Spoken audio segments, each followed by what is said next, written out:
بسم الله الرحمن الرحيم الحمد لله رب العالمين الصلاة والسلام على سيد الأنبياء والمرسلين اللهم علمنا ما ينفعنا وانفعنا بما تعلمنا وزدنا بفضلك علما وتعليما إنك على كل شيء قدير. Okay, okay.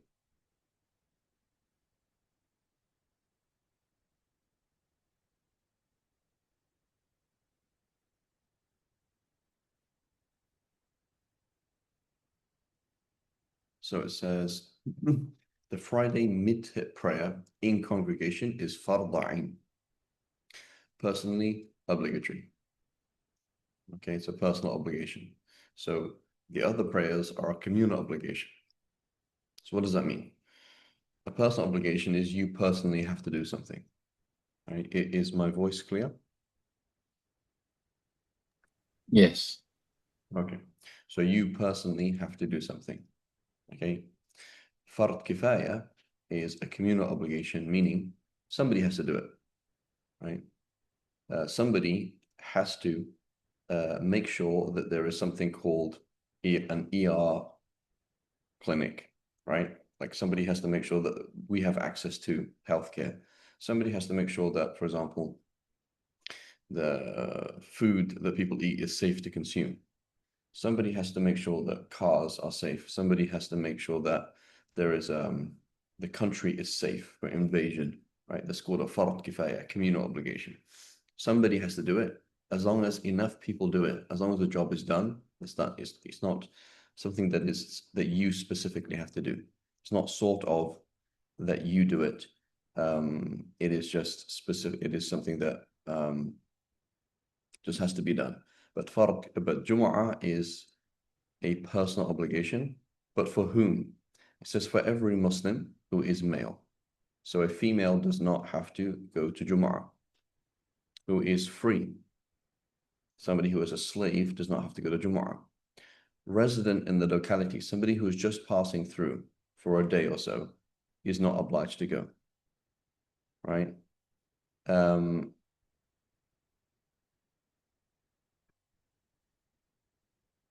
So these are basically the people whose vote counts, if that makes sense. So if we can look at these people as a group of democracy, right? If you can look at attending Jumu'ah as voting, right? So here, who votes, so to speak, who represents society? Every male who is free and is resident, right? And obviously more responsible. So a kid doesn't count, right? But the issue is in the Shafi school is that a kid has to go. So that's a slightly different thing. So the kid has to go to Jumu'ah, meaning you have to take him, right? But he doesn't really suffice, right? So as the bare minimum. So we have to have basically these free local male Muslims. They represent society and they have to represent society by attending Jumu'ah. And if they don't, they are all sinful. And not excused by illegal exemptions such as sickness or rain. And I believe last week we spoke about work, that it's possible that, for example, you could be excused from work because of the nature of your work. You know, for example, you are looking after a patient, you're a nurse and you're looking after a patient. And if you left the patient would be harmed. You were out, for example, on a construction site, and something is left suspended in the air. Were you to leave, it would get broken. If you were to leave the place, the lock isn't working, so the door can't close. You know, you're checking out 1 hour before leaving your office, 1 hour before Jumu'ah, and the door doesn't lock. So if you were to leave, the place could be things are not safe. So it's not a safe thing to do. So the nature of the job could create something like that, where somebody would be harmed or property would be stolen or something like that. You're in the middle of a project, you know, you've just started a line of printing, and if you were to stop it at this point, all that paper would be useless because it needs to be printed the third time, and that's going to take another hour. You know, something like that. So it is possible that one could, unintentionally be in a situation where one's work would do that. Similarly, if, in the rare case where there's literally no work whatsoever, right? The only job that you can do, like there's no other work whatsoever, and the only work that you can do is to work throughout Jum'ah, then that would also be permissible. But that's going to be a very, very rare situation, right? You haven't worked for 3 years. There is a job in a factory. You have to work 7 days a week. This is the only work that's available. If you didn't take it, then you would have no job, right? Something like that. But normally, even though it's inconvenient, one has to take off the time to pray Jumu'ah. So among the conditions of the Jumu'ah are that the two sermons. So basically, instead of praying 4 rak'ahs dhuhr, you are praying 2 rak'ahs of Jumu'ah with 2 khutbahs. The essentials of the khutbah are that you say alhamd, right? You say, the khatib says, alhamdulillah, nahmadullah, alhamdulillah, hamdulillah, some kind of praise with the word hamd in it. Sending blessings on the Prophet sallallahu alaihi wasallam, right, by name. So he says, Allahumma salli ala Muhammad, Allah sallallahu ala nabi, right? Salawatullahi ala Rasul, right? So there's something, the word salla, yusalli, salah, usalli, something, those words in it. And you specifically use the word Prophet Muhammad or the Prophet or the Messenger. You can't say upon him, right? So you said the Khatib says something like, praise be to Allah who sent Prophet Muhammad, peace and blessings be upon him. That's not sufficient. You have to say that you have to use the word sallallahu alaihi wasallam with the actual word, not just a pronoun. And there has to be some encouragement to taqwa, right? So you have to say things like ittaqullah, fear Allah, or something like that. And one has to recite at least some verses of the Quran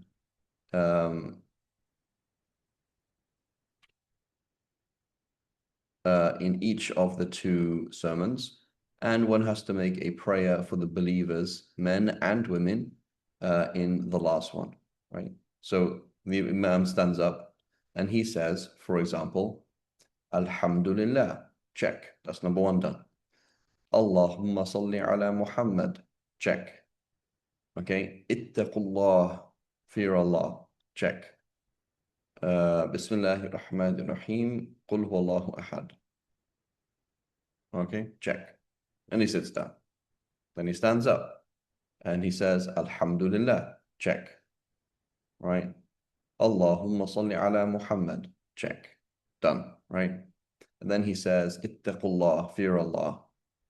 And then he says, Bismillahir Rahmanir Rahim, Qul a'udhu bi rabbil falaq min sharri ma khalaq. And then he says, a prayer for the believers, men and women, Allahumma ghfir lil mu'minin wal mu'minat. Allah forgive the believers, men and women. That's it. Khutbah took 30 seconds, right? It is necessary for the one delivering the 2 sermons to stand, to do so while standing in a state of tahara, because he has to stand, and he has to have a tahara, he has to be pure, right? Just as it does in prayer. And his awrah be covered, just as it does in prayer. He must sit between the 2 sermons and should pause longer than the normal pause in salah. So 2 seconds, right? In the salah, you go to sujood and you pause for a second. Here, 2 seconds, for example, right? It's pretty easy to do that.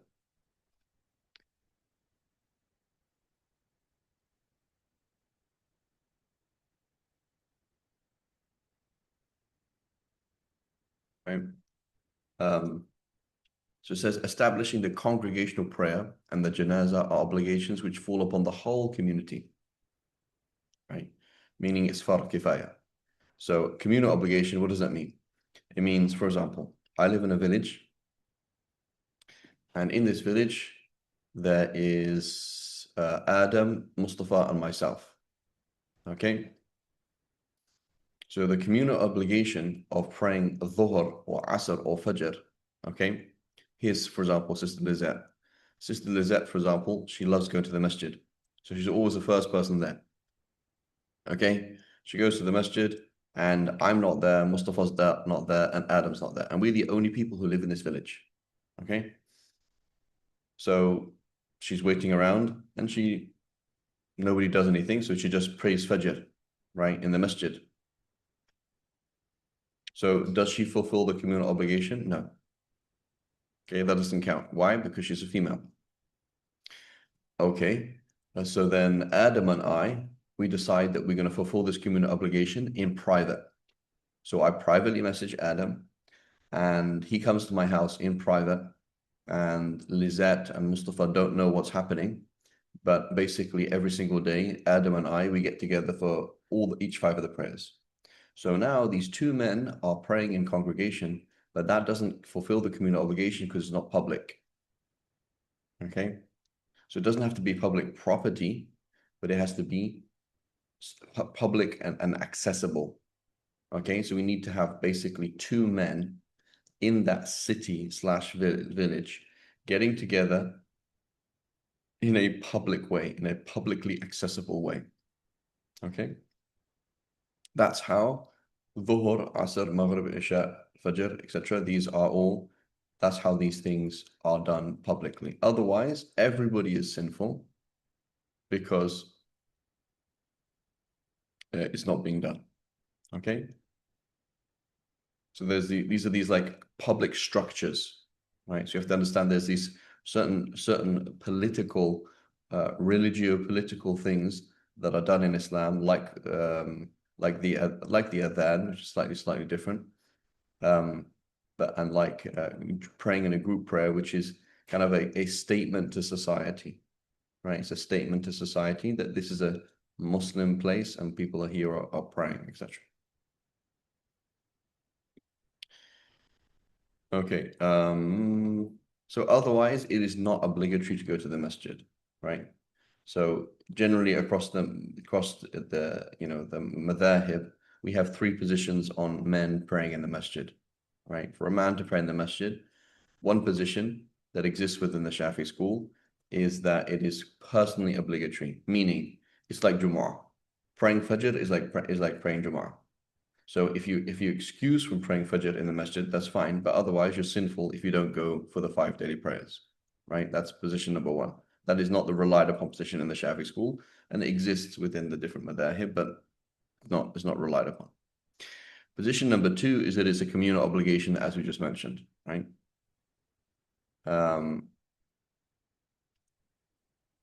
That it's and in which case it is just personally recommended. So for an individual to go to the masjid, it would be merely recommended, but it would be a communal obligation, right? And I believe as well, there's another position that is just merely communally recommended. I believe that exists as well, Allahu A'lam. Meaning it doesn't have to happen, but it should happen, basically, right? So to repeat, men are not obliged to go to Jumu'ah, to go to anything other than Jumu'ah on a relied upon position, but there is a position that does say so, right? So one should be very careful. Practically speaking, we should treat the 5 daily prayers in the masjid like Jumu'ah, right? You should treat it in the same way, basically. So I actually have to be in a meeting and I cannot not be in a meeting. Okay, don't go to Dhuhr. My wife's sick and I'm looking after the kids. Okay, don't go to Asr. But otherwise we should treat it as something pretty important, right? Treat it as something important. I really need to rest, something like that. So basically treat it like, treat as much as possible. We should treat praying in the masjid for the 5 daily prayers for men as Jumu'ah. As for women, the default is it is not recommended, right, for women to pray in the masjid. It's not a recommendation, right? That's the default. Why? Because the benefit The whole idea of praying is about a political statement. And so for when women attend the group prayer, it's not a political statement. Okay, that's a statement of the individual practice, not a statement of societal practice. So it's a very different thing. So the benefit is less and the harm is more because it often leads to intermingling men and women seeing each other more. So that the pros and cons are not the same, right?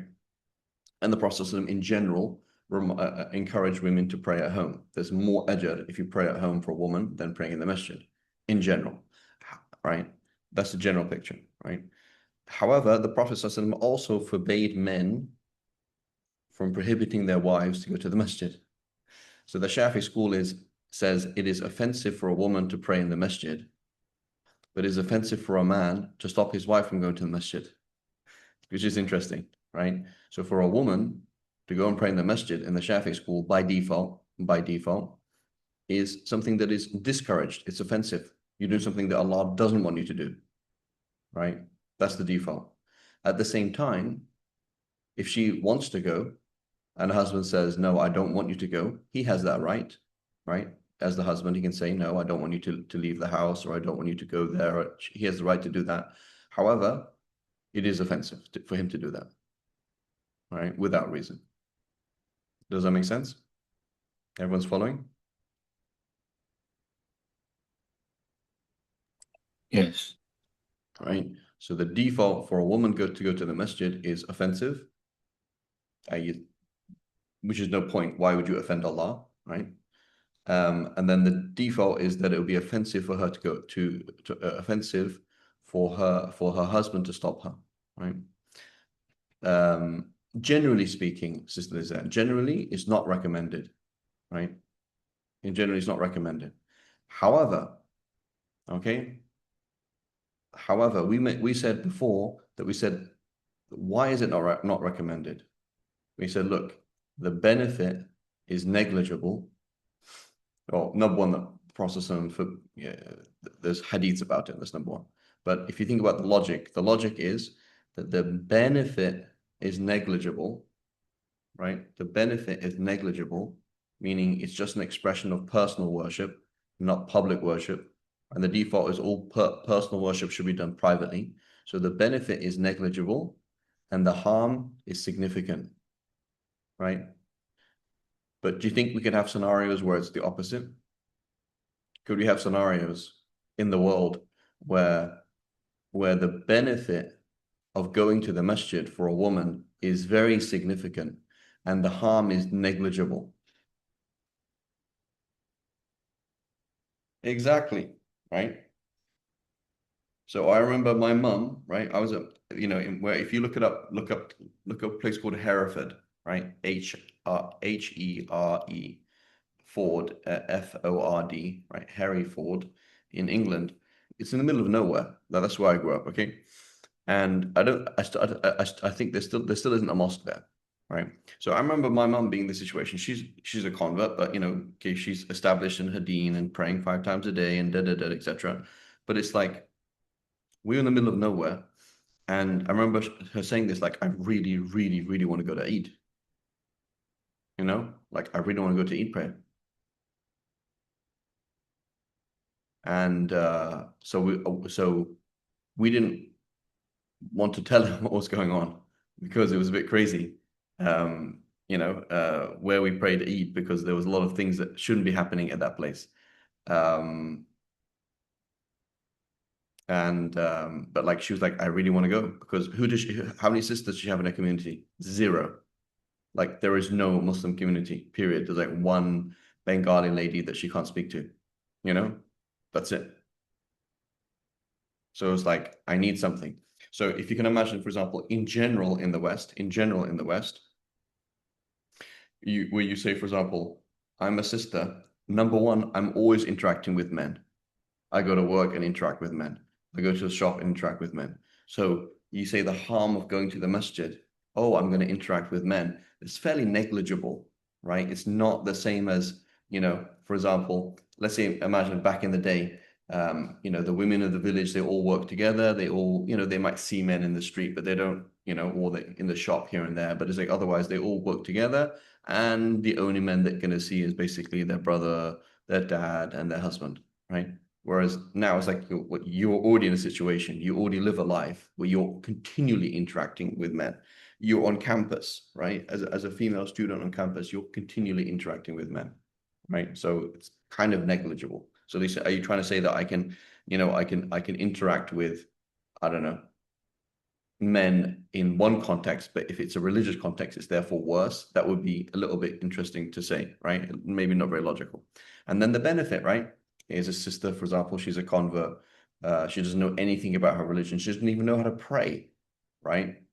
So the only way that she can actually pray is to go and pray behind somebody. And then you're telling her, sister, it's haram for you to go, for example, right? That doesn't make any sense, right? So where the benefit is very tangible and very significant, and where the harm is negligible, right? Then it's recommended, right? Sister, for example, like she's like, honestly, I've tried praying Taraweeh at home, it's just not working.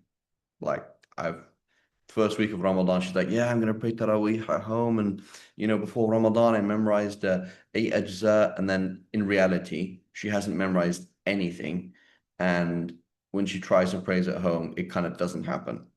Like it happened the first day she did 20, the second day she did like nothing. So then she's like, listen, if I don't go to Taraweeh, I won't pray Taraweeh. You know, that's not gonna happen, for example, or whatever it is, or she doesn't pray anyway. She's like, I have a problem with praying. When I go to the masjid, it gets me, I actually go and pray. Otherwise, I won't pray. Like I'll just kind of get busy and do things. So it's kind of this thing that she needs. So there's a benefit. And then the harm is negligible because she's not talking to men, she's not hanging out with men, etc. So then we have a situation which is 50-50, right? Whereas she kind of needs to be there, kind of doesn't need to be there, 50-50. And then there's very loose interaction between men and women there, right? The men will come up to her, oh, sister, how are you doing? I didn't see you at Juma, da da da da. It shouldn't be like that, right? Gender interaction by default, formal, right? Sister, do you need help? No, thank you very much. That's it. Sister, you have a question on the fiqh? Okay, yes. Okay, yeah, right. Keep things as clinical as possible because, so that's where we kind of start drawing the line, right? Where the benefit is starts to reduce and the harm increases, right? Does that make sense? And so, this is what, this is not modern day. This is throughout history. Aisha radiallahu anha, she said she noticed what was happening, right? Men and women, play the game that men and women play in the masjid.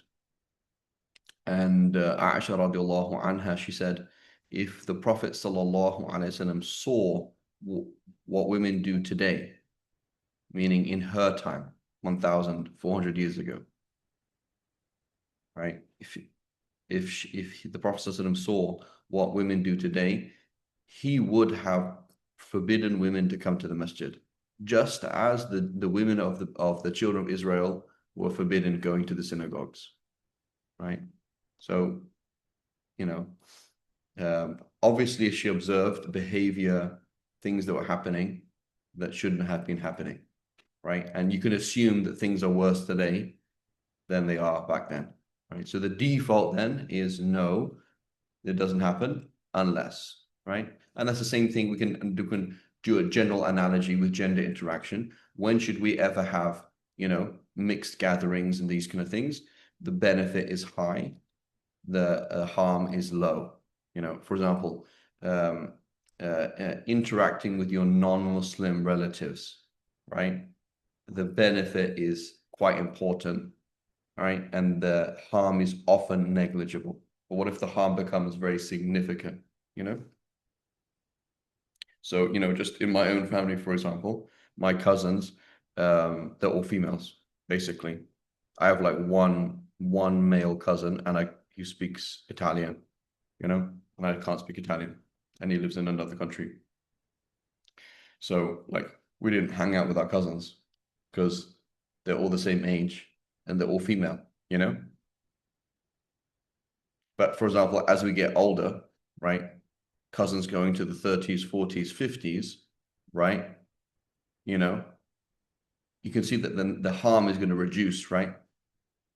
Like you say, oh, it's there's attraction. It's like, yeah, I mean, okay, but it gets less and less and less, right? It's not really same as a bunch of teenagers hanging out. It's not the same. So, then the harm reduces and the benefit of da'wah, keeping family ties increases, right? So, or you talking to, I don't know, your non-Muslim daughter-in-law's father. Here's a woman, here's your daughter. Your son's married to this late girl, and her. This is her father. So that person's not a mahram, but it's like negligible harm, tangible benefit, right? That's how we look at things, or vice versa. You know, significant.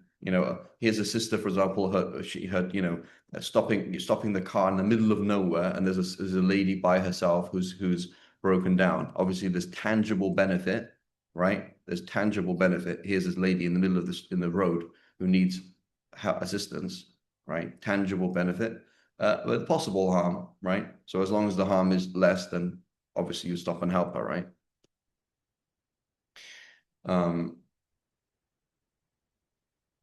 Etc. So that's a general tack there, right? So with our mosques, the thing is basically, sisters, welcome to the masjid. Come, it's useful in general for many sisters to come to the masjid. However, as long as it's done in a mature way. And unfortunately, it's often not done in a mature way, right? Unfortunately, people do stupid things. So, because that's the nature of men and women, is that they're interested in each other. That's just how it is, right? And so sisters are welcome in the masjid. In general, in the West, there's usually more benefit than harm. But as long as people are cognizant of how they have to behave, how they have to dress, how they have to interact. Otherwise, there becomes more harm than benefit. So I remember personally, for example, once, I was in the West and, I knew that at Asr there was going to be a wedding. I just didn't turn up. Just prayed at home. Because there's more harm in going to the masjid than there is in, it's like, I know what I'm going to see. So if people should get married at the masjid, is good, right? But people don't show the respect that is due, not to the masjid, to themselves. People don't respect themselves. So when people don't respect themselves, then you have to kind of, exit stage left. Does that make sense, inshallah? Yes. Right. Same thing, weddings, right? You're invited to a wedding. You say, sure, I'll come to the wedding. Is it going to be segregated? No. People going to be dressed inappropriately? Yes. Okay, well, I'm not going to come now. And they're like, oh, you're an extremist. Okay, sure. Label me as an extremist. Or you could label me as a heterosexual. Is a heterosexual considered extremist? Right? This is fun. If you think about it, this is exactly the words of people of Lut, right? The people of Lot. إنكم قوم يتطهرون. These are pure people, haha. Like they used to laugh at them saying, the men who not get involved in homosexuality, these are pure people, haha. Like they say it condescending, right? So somebody asks you, for example, Adam, Adam, you're not married, right? No, I'm not. Right. So Adam's invited to a wedding, which there's going to be mixing. He knows he's going to drive up, and it's like he's going to see everything, right? So I know, what you're going to see. So he's like, hey, why aren't you going to the wedding? That's so disrespectful. I say, no, I identify as a heterosexual. I'm like, okay. And that's literally, it sounds funny and it sounds silly, but that's the reality, right? It's like any man who turns up there will see what they see and think what they think. Similarly, any woman, Any woman who turns up at a wedding and sees a bunch of men there, if she's heterosexual, that's how she's gonna. That's a normal process. It's not about being extreme. It's just about being mature. It's like that's just reality, right? That's what it's like, you know. Does that make sense? So again, for the wedding, the same thing. Should I go to the wedding? Should I go to not? Pros and cons. How important is it? How much harm, right? And so often the harm way outweighs the benefit, and the benefit can be achieved in many other ways. For example, you and your wife, you go and see the family a day before, a week before, a week afterwards, give them gifts, give them a nice card and say, yeah, whatever. Like, you didn't turn up at the wedding, but you're supporting us in general. That's cool, you know. You can visit the man, she can visit the woman. You know, there's many other ways that you can support and, you know, emotionally, do these things other than through meeting. Khair. And then it says the two Eids, the two Kusufs, and the witr prayers are all well-established sunnahs, as are the rawatib. So then these are very important sunnahs. So praying the Eid prayer is an important sunnah. It is not an obligation, right? The eclipse prayers, right? The witr prayer, not an obligation, right? So in the Shafi'i school, there's just 5 daily prayers, right? Jum'ah is a substitute for dhuhr. So if in your life you've never prayed witr in your life, you've never prayed Eid in your life, you've never prayed, you know, you're not sinful, right?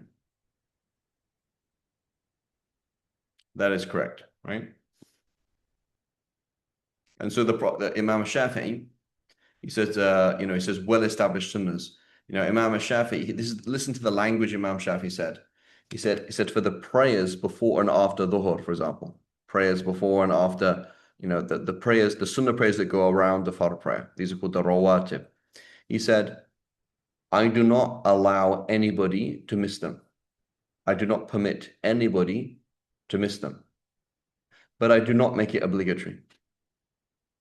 So even the language of Imam Shafi'i is not like, oh, you can just, you know, so it's not technically obligatory. What does it mean? When you say obligatory, meaning there is a threat of hellfire if you don't do it. That's what we mean, right? If you didn't pray witr, we don't believe that Allah is threatening you with hellfire. But should you do it? Of course you should do it, right? You know, Ibn Umar was asked about witr, right? Somebody asked Ibn Umar about witr. Is it obligatory or is it sunnah? He said the Prophet ﷺ prayed witr and the Sahaba prayed witr. So then the questioner asked the question again and said, yeah, but is it obligatory? Is it obligatory or is it sunnah? Do I have to do it or is it recommendation? And he said the Prophet ﷺ prayed witr and the Sahaba prayed witr. Khalas. That's all I need to know. I don't need to know, is it, you know. So halal haram is like, will you lose your job or not, right? So when your manager tells you to do something, you don't say, hey, will you fire me if I don't do that? That's not a question you ask your boss, right? Or you ask your husband. Your husband says, hey, do you think you could make me a cup of tea? And you say, well, will you divorce me if I don't do it? And he says, no, but I'm just asking, could you please do that? And you're like, okay, I'm not going to do it then. So that's the line between halal and haram, right? As opposed to, you know, I'm a slave of Allah, all things being equal, I have time, I have the energy, we should be doing these prayers, right? And then it says duha as well, which is 2 or 4 or 6 or 8 rak'ahs in the morning between Fajr and Dhuhr, or between when the sun is well up, right?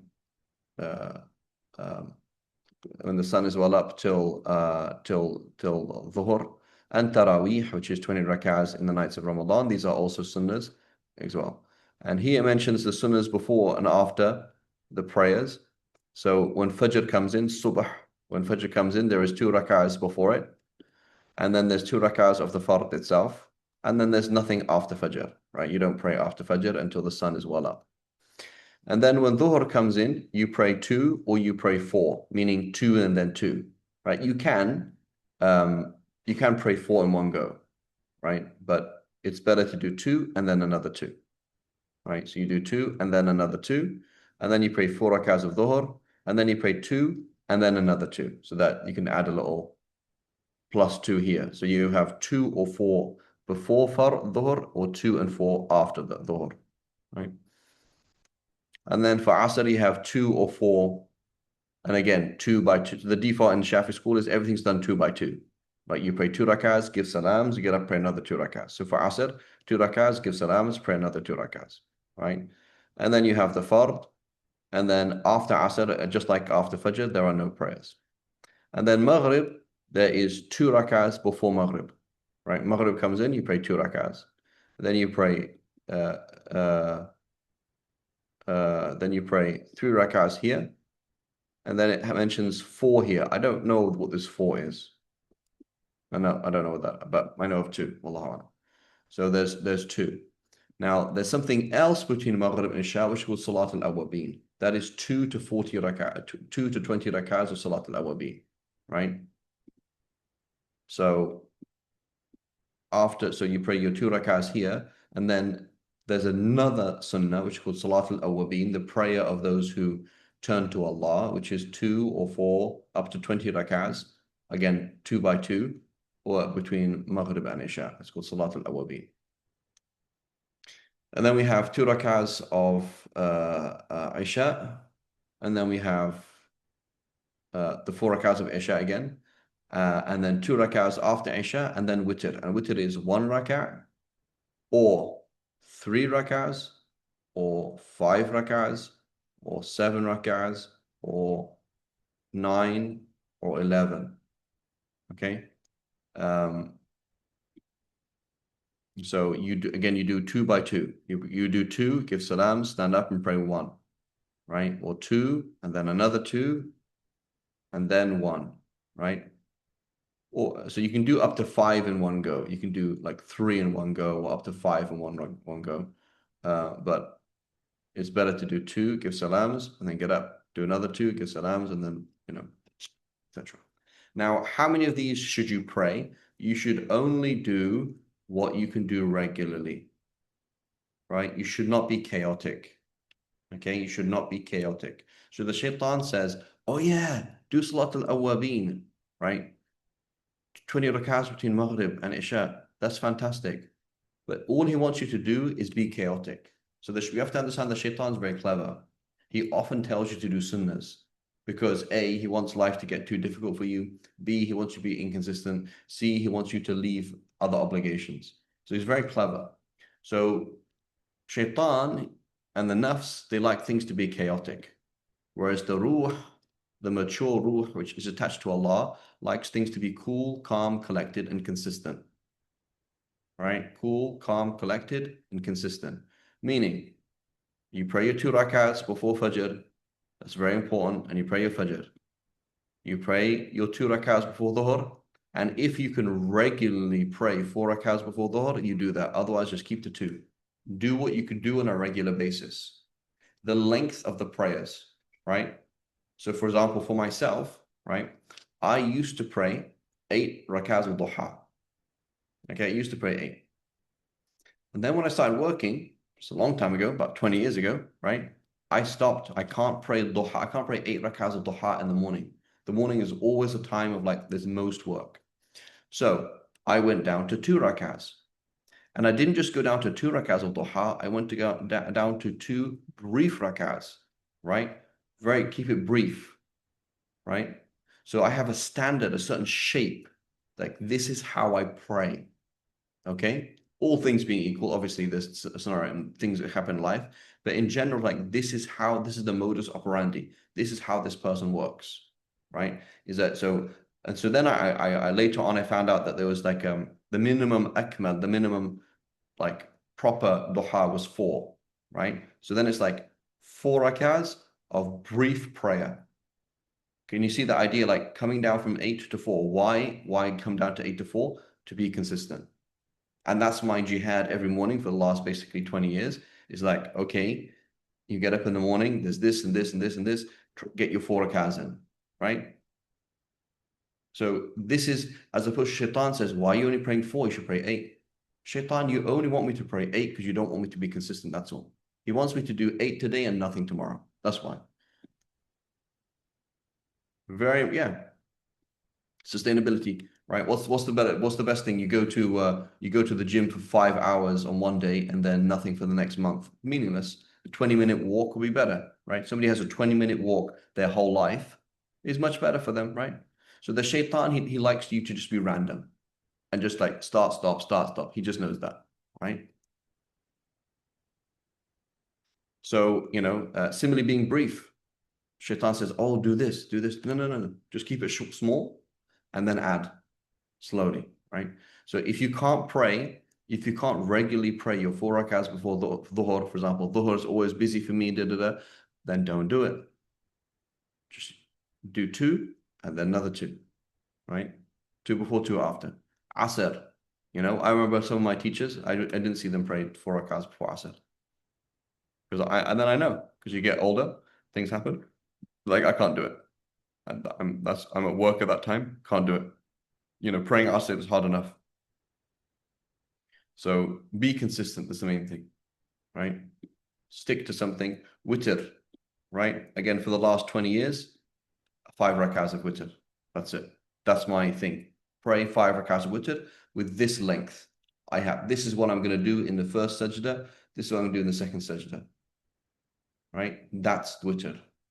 Right? Okay, things come up now and then, it's different, right? But you have a system, like this is your system. Does that make sense? I had to change certain things at certain times as well, because, for example, you might be like, now there's a new consistent thing, right? Like, for example, I used to always have a class between Maghrib and Isha. So it changed slightly what I could do here, right? But the point is you have this system, like this is how you function. This is what you hold yourself to so that you don't go beyond it. And you don't go beyond it just so that you don't go below it, if that makes sense. Like this is how I function. Inshallah, if things change long term, then you can increase it, right? But otherwise, the nafs likes to do random stuff. The shaitan likes you to do random stuff, whereas the ruh is a very different thing, right? The Prophet ﷺ, the Aisha radiallahu anha, she said the Prophet ﷺ used to love, وَكَانَ أَحَبَّ الدِّينِ إِلَيْهِ مَا دِيمَ عَلَيْهِ أو مَا دَامَ عَلَيْهِ صَاحِبُهُ, right? That's something that you do consistently, right? Being consistent, very important, right? So, tahajjud, this is what you do regularly. This is what you hold yourself to. This is what I do every single day, right? And then when the exceptions come up, you're sick, you're traveling, this happened, that happens, Allah subhanahu wa ta'ala will send the angels for you to pray them for you, if you're consistent. If you're not consistent, it's not going to happen, right? It's not going to happen.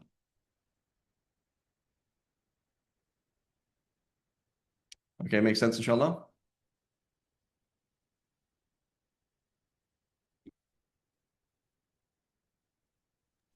Yes. Yeah, at a retreat, for example. Yeah, you're at a retreat and you have let's say, for example, normally, let's say, for example, Mustafa, for example, here's a normal day, right? Where let me speak for you, Mustafa, right? Your normal day is trying to get your work done while kids jumping over you and other things happening. Is that correct? Yes, that's a normal day. So it just so happened that your wife took the kids to their aunt's, okay, for 2 days. So there's nobody at home. And it just so happened that there is no electricity. So you cannot do any work whatsoever. Okay? So then what are you going to do? Stare at the wall, So then be like, yeah, go ahead, do some extra ibadah. Why not? Right? Go and pray some extra things, do some Quran. Fine. But the point is you have a system, right? There is a system that this is, here's Mustafa Hassan at the age of 25, 35, 45, 55, 65, 75, 85, and we bury him, same. There's a consistency, right? It's a lot or it's a little, but it's consistent, right? As opposed to, you know, what happens in the last 10 days of Ramadan and then nothing happens. You know, it's not, it shouldn't be like that. Okay, makes sense, inshallah?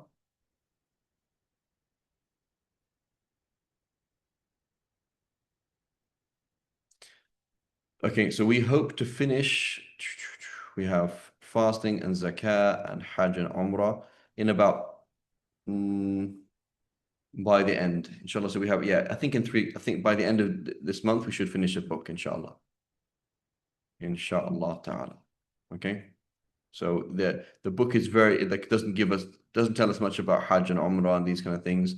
And fasting is very, very, you know, brief on these things. So inshallah, next by the end of June, inshallah, we'll finish the class, inshallah ta'ala. وصلى الله على سيدنا محمد وعلى آله وصحبه وسلم سبحانك اللهم وبحمدك أشهد أن لا إله إلا أنت نستغفرك ونتوب إليك